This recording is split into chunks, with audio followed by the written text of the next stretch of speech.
Tata bye bye Bandarban. এই army check পয়েন্টে আমাদের কাগজপত্র এনআইডি দিয়ে আমরা এখান থেকে অনুমতি নিয়েছি। এখান দিয়ে অনেক সময় হাতির পাল দেখতে পাওয়া যায়। বন্ধুরা, এই হচ্ছে রাজস্থলী, আই লাভ রাজস্থলী। এটা হচ্ছে চন্দ্রকোনা ফেরিঘাট, পার্বত্য অঞ্চলে আমার পছন্দের একটা রাস্তা। আর এটা হচ্ছে I love Kaptai. Cox's Bazar Kuakata fail এই লোকের কাছে। My god, what a nice view. এই সেই ঝুলন্ত ব্রিজ, ঐতিহাসিক রাঙামাটির ঝুলন্ত ব্রিজ। টুরমেট ওপর হচ্ছে আজকে বার্থডে। ট্যুর খরচ কত, মাইলেজ কেমন পেলাম, সব আমি ক্যালকুলেট করে আপনাদেরকে দেখাবো। হাই দাদু, গুড মর্নিং ভিউয়ার্স। আমরা বান্দরবন ছেড়ে দিচ্ছি। আজকে আমাদের উদ্দেশ্য হচ্ছে রাজস্থলী ফারুরা। আমরা সেখানে কি করতে পারি, পারমিশন পাই কিনা, কত দূর যেতে পারি, এই বিস্তারিত থাকবে এই ব্লগে। আসসালামু আলাইকুম ভাই। এই হচ্ছে আমাদের বাইক সব রেডি। আমরা গতকালকে অনেক ব্লগ করা হয়েছে, যার জন্য ক্যামেরা স্পেসও খুব বেশি নাই, এই জন্য খুব বেশি একটা ব্লগ করবো না এই মুহূর্তে। আর রাজস্থলীতে যে বা যাওয়ার সময় খুব ভালো কিছু দৃশ্য পেলে কিছু আপনাদেরকে দেখাবো বলে আশা করতেছি, দেখাতে পারবো। 500 টাকা দাও ভাইয়া। এই বান্দরবনে তো এইটা ছাড়ার পাম্প নাই না? কোথায়? ওই বাস স্ট্যান্ডে? আর বাজারের ভিতরে একটাই? আচ্ছা, তাহলে বাজারের ভিতরে একটাই পাম্প আছে, আর বাস স্ট্যান্ডে আছে একটা পাম্প। ওখানে একটা পাম্প দেখছি, একটা নাকি বেশি? এই টাকা না ভাইয়া। তো আপনারা এখান থেকে নেবেন, এই যে বাজারের কাছেই আর কি, এখান থেকে ফুয়েল নিতে পারেন, অথবা আপনাকে বাস স্ট্যান্ডে যেতে হবে। আর একটা আছে মেঘলা, এটা বেশ এখান থেকে অনেক দূরে, 4-5 কিলো দূরে। এই মুহূর্তে চলে এলাম হচ্ছে গোল্ডেন টেম্পল বান্দরবন, এবং এটা স্বর্ণ মন্দির বলা হয়। অনেকগুলো মন্দির আছে বান্দরবনে, বাট এটা সবচেয়ে হাইয়েস্ট জায়গায় এবং অনেক বড়। এবং এখানে সত্যিকার এই টেম্পলে হচ্ছে আছে, গোল্ডেনের বুদ্ধের মূর্তি আছে। যদিও এখানে যাওয়ার পারমিশন সবসময় থাকে না, তো আমরা এখন আর ওখানে যাচ্ছি না। তো tata bye bye Bandarban. Bandarban থেকে বিদায় নিচ্ছি। গোল্ডেন টেম্পল হয়ে আমরা হচ্ছে রাঙামাটি, রাজস্থলী, ফারুয়া এই রোডে ঢুকছি। তো সামনে একটা হচ্ছে আর্মি চেকপোস্ট আছে, ওইখানে কাগজপত্র চেক করবে, এনআইডি জমা দিতে হয়। এরপরে আর রাঙামাটি পর্যন্ত বা রাজস্থলী চেকপোস্টের আগে আর কোনো হচ্ছে যে এই ধরনের চেকপোস্ট নাই। আর এই রাস্তাটা কিন্তু খুব সুন্দর, মানে ছোটোখাটো পাহাড়, হালকা কর্নারিং করা যায়। তারপরে হচ্ছে যে দুই সাইডে হচ্ছে ধান ক্ষেত, বিভিন্ন ধরনের হচ্ছে চাষাবাদ, স্থানীয়দের ঘরবাড়ি, সব কিছু মিলিয়ে খুব সুন্দর একটা আর কি এই রাস্তাটা। এই ধান ক্ষেত দেখতে পেলাম। খুব বেশি উঁচু পাহাড় নেই এই পাশে, যার ছোট ছোট টিলা আছে এবং কিছু সুন্দর কর্নারিং করার মতো রোড আছে। বাইকার্স, আমরা এই আর্মি চেক পয়েন্টে আমাদের কাগজপত্র এনআইডি দিয়ে আমরা এখান থেকে অনুমতি নিয়েছি। এখন আবার রওনা শুরু করতেছি। রাজস্থলী ফারুরাই চেক পয়েন্টে আলোচনা করলাম, তো ওনারা নিশ্চয়তা দিতে পারে নাই, বলল যে সম্ভবত বন্ধ, তারপরে যে দেখতে পারেন। এখন আমরা ওই পর্যন্ত যাই, যে কাছাকাছি কোনো পয়েন্ট থেকে হয়তো তথ্য নিয়ে যদি খোলা থাকে যাব, না খোলা থাকলে তো আর হচ্ছে না। দেখা যাক, বাকিটা আল্লাহ ভরসা। আল্লাহ যদি চান তাহলে হবে, না হলে আমরা ট্যুর প্ল্যান চেঞ্জ করব অবশ্যই। আমরা বান্দরবন শহর ছেড়ে এখন আছি ধোপানি ছড়া জায়গাটার নাম দেখলাম। আমরা সোজা চলে যাচ্ছি চন্দ্রকোনার দিকে। রাঙামাটি রোড হচ্ছে মূলত এটা, বান্দরবন টু রাঙামাটি। আর ফারুয়া রাজস্থলী এই রোডেই। এখানে সমতল আর কি, হালকা পাতলা কিছু কর্নারিং এর জায়গা আছে, কিছু বাঁক আছে। এখানে বন্যপ্রাণী অভয়ারণ্য এলাকা। এখান দিয়ে অনেক সময় হাতির পাল দেখতে পাওয়া যায় এই জায়গা দিয়ে। এখানে লেখা আছে যে বন্যপ্রাণী অভয়ারণ্য এবং হাতি চলাচলের স্থান। আর দুই পাশে হচ্ছে ধান ক্ষেত, মাঝে মাঝে ছোট ছোট টিলা, ধান পাকতে শুরু করছে, গোল্ডেন কালার ধান গাছগুলো। আমরা চলে এসেছি রাজস্থলী রাঙ্গামাটি। এই মুহূর্তে রয়েছি বাঙ্গাল হালিয়া বাজার, রাজস্থলী রাঙ্গামাটি। বামে লিচু বাগান, আর সোজা হচ্ছে ঘাগড়া রাঙ্গামাটি। তো রাজস্থলী সকালে নাকি অনেক গাড়ি ঢুকছে, আমরা স্থানীয় বাইকার এর কাছ থেকে তথ্য নিলাম যে সকালে অনেক গাড়ি ঢুকছে এই রোডে, তো কেউ এখন পর্যন্ত ফেরত আসেনি। তো আমরাও ঢুকছি। এখান থেকে বললো যে 30 থেকে 35 মিনিট লাগে, যে আর্মি চেকপোস্ট। তারপরে ওখান থেকে দেখি পারমিশন মিলে কিনা। এটা একটা ডাউন হিল। তো বাঙ্গালখালিয়া বাজার থেকে রাজস্থলী পর্যন্ত রাস্তা ভালো, রাস্তা একটু ন্যারো হইলেও পাহাড়ি রাস্তা যেমন হয় রাস্তা খুব সুন্দর, খুব বেশি পাহাড় এখন পর্যন্ত পাইনি, প্রায় আমরা চলে এসেছি খুব কাছাকাছি। পানির বোতল পড়ে গেছে, কালকে পড়ে গেছে একবার হচ্ছে।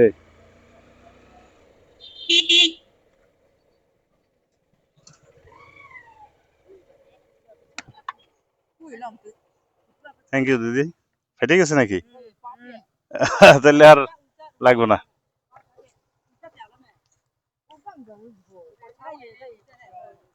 ও তো রাখা যাবে না, এই যে হাতে দেন।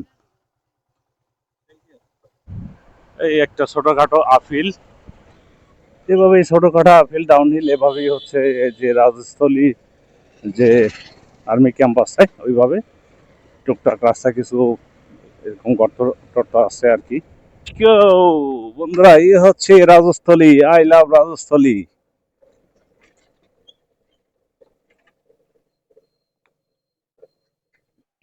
ভিউয়ার্স, আমরা চলে এসেছি রাজস্থলী লাভ পয়েন্টে। দাদা একটা ছবি দেন, দাদা কেউ একটা তুলো, কার মোবাইল দিয়ে তুলো। এই সাইডে কি আছে দেখি, কিছুই নাই, একটা বসার। বাইকার্স, এটা হচ্ছে রাজস্থলী আর্মি ক্যাম্প, এটা হচ্ছে সীমান্ত সড়ক নির্মাণ প্রকল্প, এটা হচ্ছে আর্মি ক্যাম্প, লাভ পয়েন্ট থেকে একটু দূরেই। তো দর্শক, যে জিনিসটি রাজস্থলী সম্পর্কে আপনাদেরকে জানাতে চাচ্ছি সেটা হচ্ছে রাজস্থলী এখন বন্ধ। বিশেষ করে হচ্ছে খাগড়াছড়িতে যে ইনসিডেন্টটা হলো, ওই ইনসিডেন্টের পরে ওটা এখন টোটালি নিষেধ, পুরোপুরি বন্ধ করে দিয়েছে। আর এখানে স্থানীয় ছাড়া কেউ রোডে যেতে পারে না। ওখানে বলল যে অপারেশন চলতেছে, আর আপাতত এটা এই রাস্তা ওপেন না করা পর্যন্ত, অর্থাৎ যতক্ষণ না পর্যন্ত জনসাধারণের জন্য উন্মুক্ত করা হচ্ছে ততক্ষণ পর্যন্ত আর বাইকারদের বা কাউকেই এই রোডে আর মুভ করতে দেওয়া হবে না। এটা হচ্ছে যে সরকারি ঊর্ধ্বতন কর্তৃপক্ষ থেকে হচ্ছে সিদ্ধান্ত। আমরা এখানে চেকপোস্টে যে চেকম্যান আছে তাদের সাথে কথা বলি। আমি আমার ব্যক্তিগত অফিসিয়াল পরিচয় দিই, পরিচয় দিলে ওনারা হচ্ছে ওনাদের এখানে যে ইনচার্জ আছেন, যে ক্যাপ্টেন রয়েছেন, তাকে ডেকে দেন, তার সাথে তো আমরা বিস্তারিত কথা বলি। তার কাছে বলা যায় যে কিছুটা অনুরোধ বলা যায়, অনুরোধও করা হয়েছিল।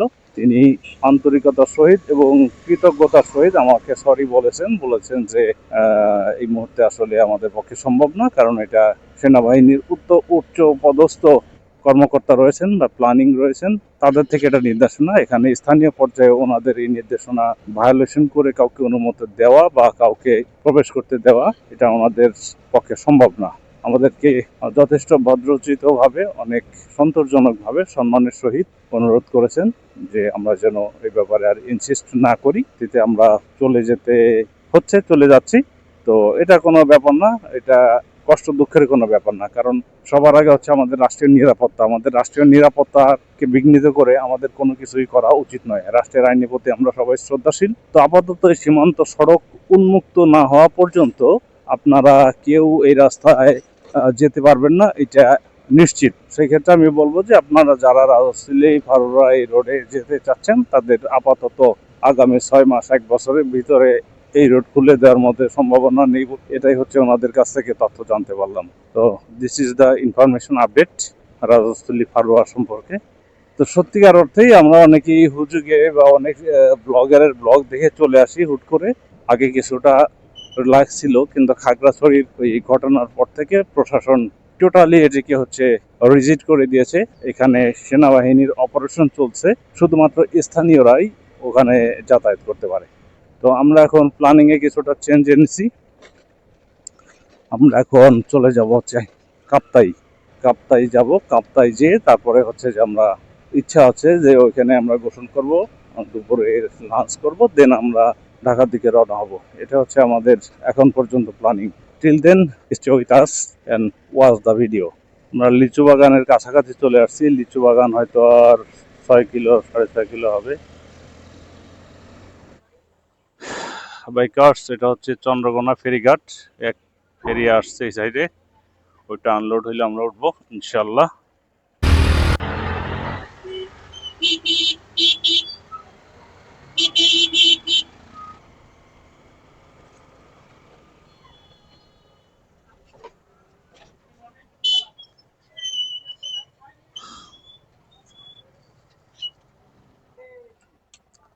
এই হচ্ছে কর্ণফুলী নদী,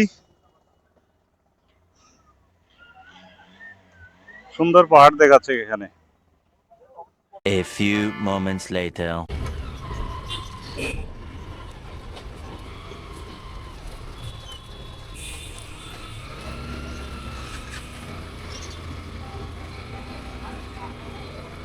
ডান পাশে দিয়ে বয়ে চলেছে কাপ্তাই লেকের যে পানি প্রবাহিত হয় সেই খালটি।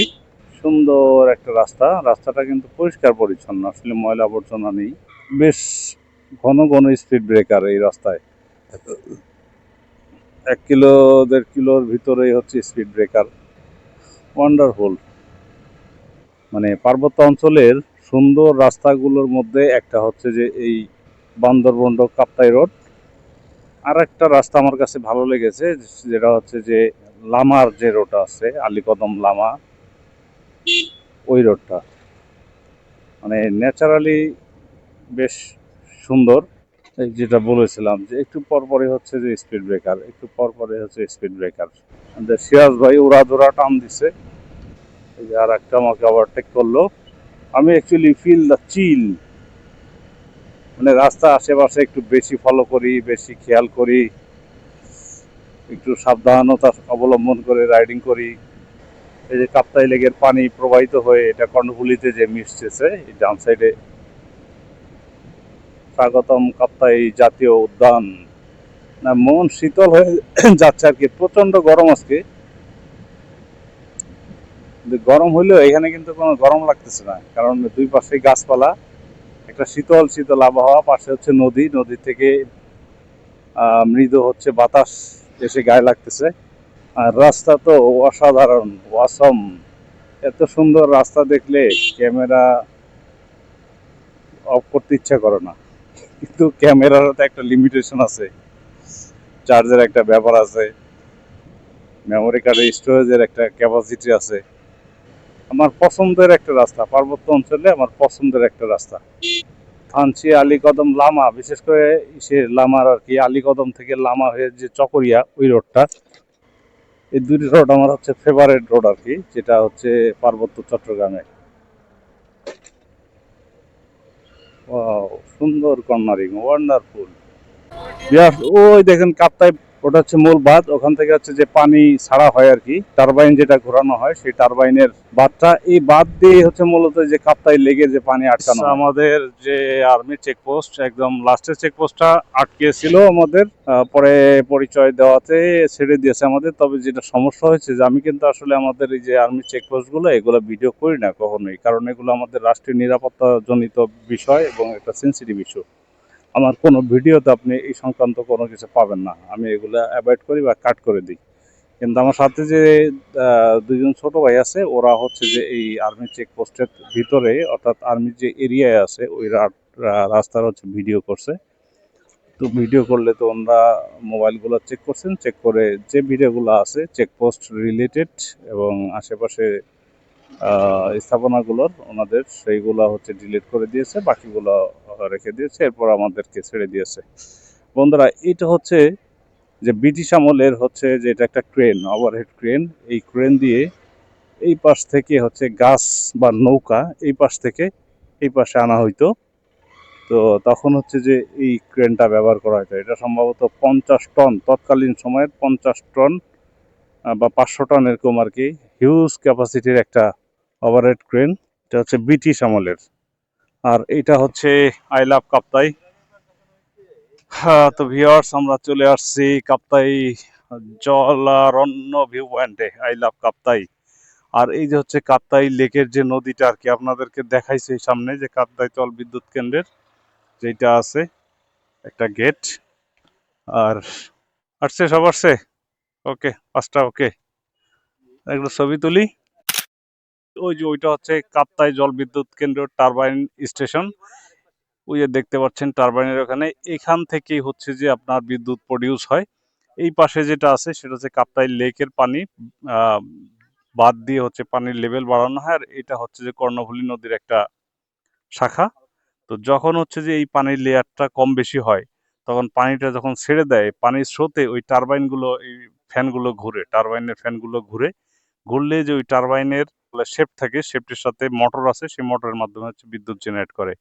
এখান থেকে 100 সম্ভবত 120 অথবা 210, এটা জানি কত কত মেগাওয়াট, 210। এখান থেকে হচ্ছে সর্বোচ্চ 210 মেগাওয়াট বিদ্যুৎ উৎপন্ন হয়। সর্বোচ্চ বলতে যখন পানির প্রেসার সর্বোচ্চ মাত্রায় থাকে তখন হচ্ছে যে 5টা এখানে আছে, টারবাইন আছে, 5টা যখন ওপেন করা হয় তখন হচ্ছে 210 মেগাওয়াট বিদ্যুৎ উৎপন্ন হয়। আর যখন পানির প্রেসার কম থাকে সেটা গ্রাজুয়ালি কমতে থাকে এবং শীতের সময় সর্বনিম্ন প্রডিউস হয়, সেটা 30, 35, 40, সেটা পানির প্রেসারের উপর ডিপেন্ড করে। আর ওখানে যেতে হলে অনেক অনুমতি লাগে। আমরা এর আগে একবার গিয়েছিলাম, আমার একটা ভিডিও ছিল কিন্তু আমি ওটা আপলোড দেই নেই, কারণ এটা আমাদের যেহেতু রাষ্ট্রীয় একটা সেন্সিটিভ স্থাপনা, ওখানে গেলে ক্যামেরা, ছবি তোলা, ভিডিও করা এগুলো নিষেধ। যার জন্য আমরা কিছু ভিডিও করলেও পরবর্তীতে ওগুলো আমি আর পোস্ট করিনি, ডিলিট করে দিয়েছি। This is the reason. Bikers, আমরা এখন কাপ্তাই থেকে আসাম বস্তি হয়ে রাঙামাটিতে যাচ্ছি। ওই দেখেন কাপ্তাই লেক দেখা যাচ্ছে, ওয়ান্ডারফুল কাপ্তাই লেক পুরোটাই দেখা যাচ্ছে না? অসম অসম। যদি এখানে মনে করে বসে আড্ডা দেওয়া যায়, what a scene, what a view. Cox's Bazar Kuakata fail এই ইসের কাছে, লুকের কাছে। My god, what a nice view, what a view. ওই পাহাড়ের উপর থেকে তো দেখে ফিদা হয়ে গেছি যে কই আসছি। Wonderful view, what a view. এই পুরোটাই হচ্ছে কাপ্তাই লেক। এত সুন্দর রাস্তা, জিগ জ্যাগ কর্নারিং করার জন্য এত সুন্দর রাস্তা, দুই পাশে যে এই হচ্ছে কাপ্তাই লেকের যে সৌন্দর্য। ওই দেখেন ওই সাইডে পাহাড়, এই পাশে লেক, স্বচ্ছ পানি। এই দেখেন নৌকায় মাছ ধরতেছে, মানে এটা ভাষায় বলে বোঝানো যাবে না, এতটা সুন্দর। এটা মেবি কটেজ, খুব ভালো লাগতেছে। অসাধারণ অসাধারণ, সুবহানাল্লাহ, এত সুন্দর ভিউ। বাইকার্স, ক্যামেরায় আসলে স্পেসও শেষ হয়ে গেছে, কিছু বলতেও পারতেছি না। এই সৌন্দর্য দেখে আর মন চাচ্ছে না যে ঢাকায় ফেরত যাই। এতটাই বিমোহিত এবং মুগ্ধ হয়ে যাচ্ছি আর কি। এই রাস্তায় আসি নাই আগে কখনোই। এই রাস্তায় না আসলে আসলে কাপ্তাই লেগে সৌন্দর্য যে কি সুন্দর এটা জীবনে জানতামই না। আমরা হচ্ছে আসাম বস্তি আর এদিকে হচ্ছে কাপ্তাই, কাপ্তাই থেকে আসাম বস্তির যে রোড, ওই রোডে ঢুকেছি। 5-7 কিলো আসার পরেই হচ্ছে শুরু হয়েছে যে কাপ্তাই লেক দেখতে পাচ্ছি। আর যে পয়েন্টে যাচ্ছি মনে হচ্ছে যে পরবর্তী পয়েন্টটা আরো বেশি সুন্দর, যেটা অতিক্রম করতেছি মনে হচ্ছে ওইটা আরো বেশি সুন্দর। এতদিন জানতাম যে কাপ্তাইতে শুধু হচ্ছে যে ঝুলন্ত ব্রিজ ছাড়া আর কিছুই নাই, কিন্তু আজকে মানে অ্যাস্ট্রোনাইজ হয়ে যাচ্ছি, মুগ্ধ হয়ে যাচ্ছি, এত সুন্দর। এ পাশে পাহাড়, এই পাশে লেক।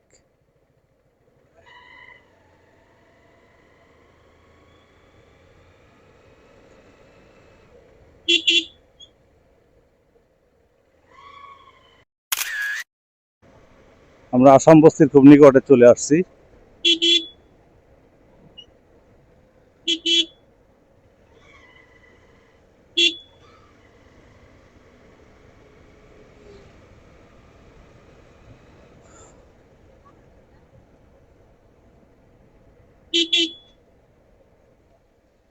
অবশেষে আমরা চলে আসছি ঝুলন্ত ব্রিজ।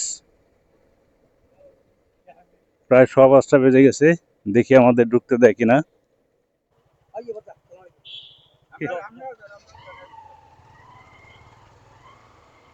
এখানে হচ্ছে পার্কিং, মোটরসাইকেলের পার্কিং হচ্ছে 20 টাকা করে, পার্কিং দিয়ে ঢুকতে হয়। এখন ঝুলন্ত ব্রিজের টিকিট নিতে হবে সামনে থেকে।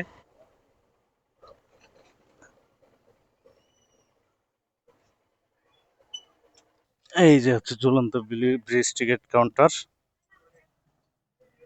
লকটা লাগাই যায়। আলহামদুলিল্লাহ, অবশেষে আমরা ঢুকতে পেরেছি। ঝুলন্ত ব্রিজের টিকিট কাটলাম। এখানে হচ্ছে মোটরসাইকেলের পার্কিং হচ্ছে 20 টাকা, আর টিকিট হচ্ছে 30 টাকা, টোটাল হচ্ছে 50 টাকা। এই সেই ঝুলন্ত ব্রিজ, ঐতিহাসিক রাঙামাটির ঝুলন্ত ব্রিজ, এবং বাংলাদেশের সর্বপ্রথম ঝুলন্ত ব্রিজ যেটা, এটা দীর্ঘ 3 মাসের মতো ডুবন্ত ছিল। সবার উপরে দেশ আমার অহংকার, বর্ডার গার্ড বাংলাদেশ। ওই হচ্ছে কাপ্তাই লেক, আর এই হচ্ছে ঝুলন্ত ব্রিজ। এই বোটগুলো ভাড়া নিয়ে ঘোরা যায়। এখানে একটা ঝর্ণা আছে, ঝর্ণায় যাওয়া যায়। অবশ্য আমাদের হাতে সময় কম, ঢাকায় ফিরতে হবে। হয়তো আবার কখনো আসবো নতুন কোনো ভ্রমণ প্ল্যান নিয়ে। গাইস, আমাদের ট্যুরমেট অপুর হচ্ছে আজকে বার্থডে। কাকতালীয় ভাবে শালা দুলাভাই, এদিকে আসেন, এদিকে আসেন, পরপর 2 দিন বার্থডে। এবং দুলাভাই করছে কেউ করাটাঙ্গে চূড়ায় কেক দিয়ে, আর শালাবাবুরটা এখন হচ্ছে আমাদের ট্যুরমেট অপুর বার্থডে আজকে। তো আমরা ট্যুরের মাঝেই হচ্ছে একটা ছোট জন্মদিনের আয়োজন করতে যাচ্ছি। তো আমরা যাত্রা পথে, হ্যাঁ কাটো কাটো, আপনারটা তো কাটাই ছিল, আপনারটা তো কাটাই ছিল। আসেন আসেন, শালা দুলাভাই একসাথে কাটেন। যে আমরা লাকি ম্যান যে শালা দুলাভাই একসাথে বার্থডে পালন করতে পারতেছি। দেখেন কাস্টমারের আবার সমস্যা না হয়। হ্যাঁ হ্যাঁ, ready. Happy birthday to you. Happy birthday to you. আরে ক্যান্ডিডেট চলে গেল, এদিকে আসো।